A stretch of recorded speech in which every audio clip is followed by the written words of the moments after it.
lá, vamos ao governo do Lenin. Lenin que é o líder aí, tá? Então, portanto, ali na passagem de outubro ou novembro de 17, começa a Revolução Bolchevique. E a experiência socialista russa, liderada pelo tio Lenin, tá? Veja, ele terá também, pessoal, participando do governo de Lenin, também tem figuras como Leon Trotsky e Joseph Stalin. São outros dois nomes fortíssimos durante todo o governo do Lenin. E o Stalin a gente vai falar dele ainda, tá? Lenin escreve um documento chamado Apelo aos Soldados. Eu coloquei aí? Não coloquei. Tá. Apelo aos soldados, trabalhadores camponeses. Né? E nesse documento Lenin diz quais serão as diretrizes da Rússia socialista. Né? É como se ele tivesse colocado ali um documento que coloca quais são as metas dele no governo. Tá? A primeira meta dele, e aí eu coloquei sim aí, a primeira diretriz é nacionalização e estatização de bancos e indústrias. Tá? Então, Lenin pega todas as indústrias, não eram muitas, tá? Então ele pega todas as indústrias e bancos e nacionaliza e estatiza. Porque no socialismo temos a chamada, é comum no socialismo a estatização dos meios de produção, tá? Então essa é a primeira coisa que vai ocorrer ali no governo de Lenin, tá bom? Depois, ele inicia a reforma agrária. E não seria fácil, tá? Então, início da reforma agrária.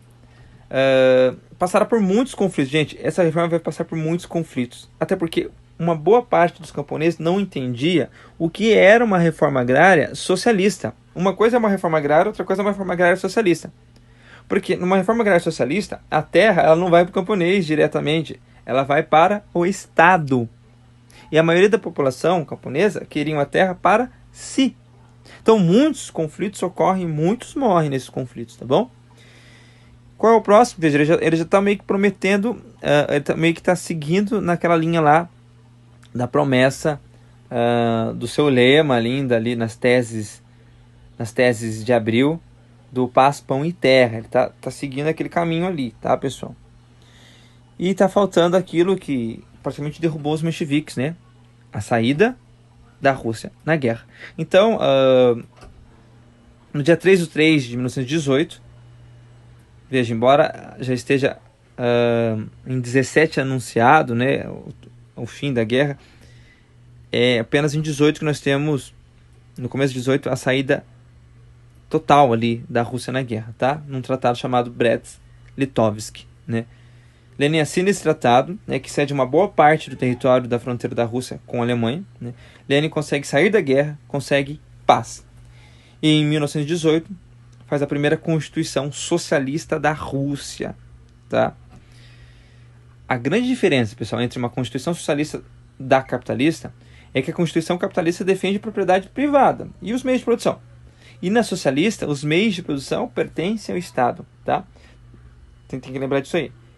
Lenin muda o nome da Rússia para República Socialista Russa, tá? Está ali na primeira Constituição Socialista ali, ó, criação da República Socialista Russa, né? E assim, porque isso acontece, começa uma guerra civil na Rússia, tá? Então, entre 18 a 21, a Rússia passará por uma chamada guerra civil. É uma guerra civil sangrenta, gente. Teremos mais de 1,5 milhão de mortos nessa guerra civil. Mas por que guerra civil? Guerra dos mencheviques que tentam retomar o poder. E o poder está na mão dos bolcheviques, né? Lenin vence essas guerras, né, adotando uma estratégia chamada comunismo de guerra, que era voltar toda a economia para vencer a guerra, né? A vitória tem um custo humano altíssimo. E eu acho que eu não coloquei no modo avião para vir algumas mensagens, tá, pessoal? Um custo de guerra altíssimo e um custo econômico desastroso para Lenin, tá? A Rússia se vê destruída após essa guerra civil. E para piorar a situação, pessoal, ao fim da guerra, no ano de 1921, países como a Inglaterra e a França montam um bloqueio econômico à Rússia. Então, geralmente, pessoal, os bloqueios econômicos têm como objetivo estrangular a economia do país, né, para forçar a queda daquele governo e a volta de uma situação governamental favorável às potências estrangeiras. Então, esse bloqueio poderia levar ao fracasso da Revolução Bolchevique. Lenin tem duas atitudes, pessoal. Duas atitudes. Só um minutinho, deixa eu Acabei não avançando à medida que ia explicando, me empolguei. Ó, aqui é a Guerra Civil, 1918-21, mencheviques versus bolcheviques. Né, ele volta toda a economia para a guerra, chamado comunismo de guerra. Mais de 1,5 milhão de pessoas morrem. Aí vem um bloqueio para tentar... Imagine, ingleses e franceses são capitalistas, então eles são muito mais simpatizantes dos mencheviques do que dos bolcheviques. Então o que eles puderem fazer para prejudicar os bolcheviques, derrubar os bolcheviques, eles farão, tá? A Lenin toma duas atitudes, né, para enfrentar esses problemas no seu governo aí.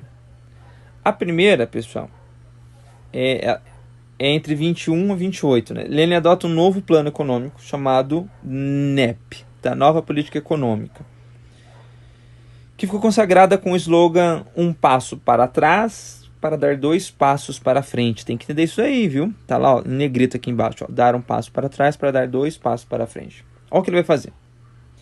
Ou seja, ele vai desenvolver pequenas medidas capitalistas. Ó, ele já colocou o socialismo, mas ele vai voltar, ó, um passinho para trás. Ó. Ele vai desenvolver pequenas medidas capitalistas, tais como propriedade privada, bancos cobrando juros, enfim. Medidas capitalistas que permitissem o estímulo da economia. Né? Esse é o passo atrás de Lenin. Depois que a economia começasse a se desenvolver e se recuperar, ele voltaria ao socialismo em uma Rússia longe da crise. Então, esse plano recuperaria a economia da Rússia. Tá? Mas seria um equívoco atribuir apenas ao NEP o êxito da economia. Nós temos que somar junto ao NEP um outro feito de Lenin. Em 23, ele cria a União das Repúblicas Socialistas Soviéticas, a URSS, a União Soviética, tá bom?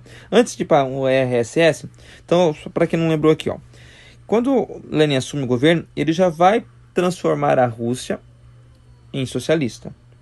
Mas agora, devido à crise e o bloqueio dos franceses e ingleses, ele vai abrir um pouquinho as portas para o capitalismo da Rússia.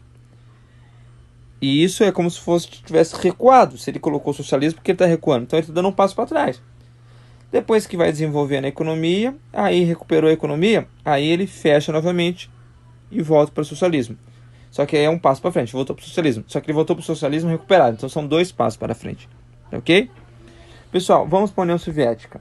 Olha esse tamanho, olha isso aqui. Tá vendo tudo que tem cor aí, tirando o cinzentinho e o azul, claro? Esse amarelo da Rússia, mas essas cores aí ao lado, são o quê? São repúblicas que vão se juntar à Rússia formando a União Soviética. Que se olhar lá no globinho do lado esquerdo, superior, olha o tamanho disso, pessoal. Uma coisinha que vocês têm que lembrar é que não existe um presidente, tipo assim... Muita gente acha que a União Soviética é a Rússia. A União Soviética não é a Rússia. A União Soviética é uma união de países junto com a Rússia, tá? O nome já diz, União de Repúblicas Socialistas Soviéticas, tá? Pessoal, uma outra coisa, o cargo que comanda toda a União Soviética é secretário-geral e não presidente da Rússia. Então, cada república tem seu presidente, mesmo sendo União Soviética, cada um tem seu presidente, só que é um secretário-geral. Esse sim, praticamente, sempre é o presidente da Rússia, tá bom? Então, em 23, Lenin faz uma nova Constituição, a chamada Segunda, né, Revolução da Rússia. E nessa Constituição ele cria uma nova entidade política chamada, naquela sigla famosinha ali, né, para os russos, de CCCP, né? Ou seja, no nosso, URSS, União das Repúblicas Socialistas Soviéticas. Tá? A União Soviética, gente, não exatamente é um país, como eu expliquei, então não esqueçam disso. Ela é uma união de países. Na visão de Lenin é o seguinte... O bloqueio econômico que os franceses e ingleses fizeram, né, pode levar ao esgotamento da economia da Rússia. Porém, se fizermos uma união de países, teremos um mercado muito maior, teremos muito mais comércio, matéria-prima, mais emprego. Ou seja, poderíamos fazer uma união na qual se formam mercados, consumidores e fornecedores grandes, e no qual se forma uma aliança militar e uma aliança política. Então, a União Soviética não era um país, e sim uma união de repúblicas que, politicamente, né, através da obediência ao secretário-geral, iria sanar, iria resolver a situação do bloqueio que os franceses e ingleses fizeram, tá bom? A ideia de Lenin, então, era manter a autonomia democrática desses países, mas todos unidos a partir de uma direção do chamado secretário-geral, como eu comentei, tá? Essa união é feita, né? Vários países aderem a isso, começa a se formar, então, essa União Soviética, que como está aqui neste mapa, tá? Então, Lenin consegue, junto com o NEP e com a União Soviética, com o início dela, recuperar a economia da Rússia, tá? Gente, só para ter uma noção como deu certo, em 28 a economia da Rússia já estava recuperada e fortalecida, né? Em 29 ocorre a queda da Bolsa de Valores de Nova York e a chamada crise do capitalismo. A partir da crise de 29 e a queda do capitalismo ocorre uma onda de expansão para o socialismo, né?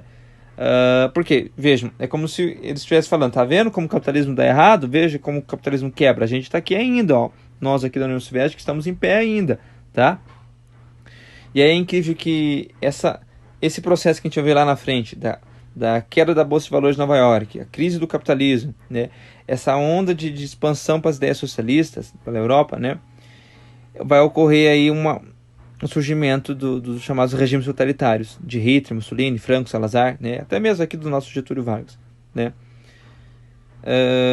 Portanto, então, o nazifascismo, né? Os regimes totalitários da Europa chegam ao poder apoiado pela burguesia europeia como uma forma de lutar contra a expansão do socialismo, que é de esquerda, né?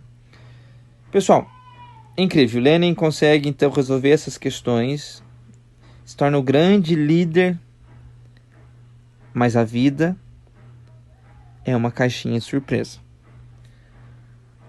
Algo acontece no dia 21 de janeiro de 1924.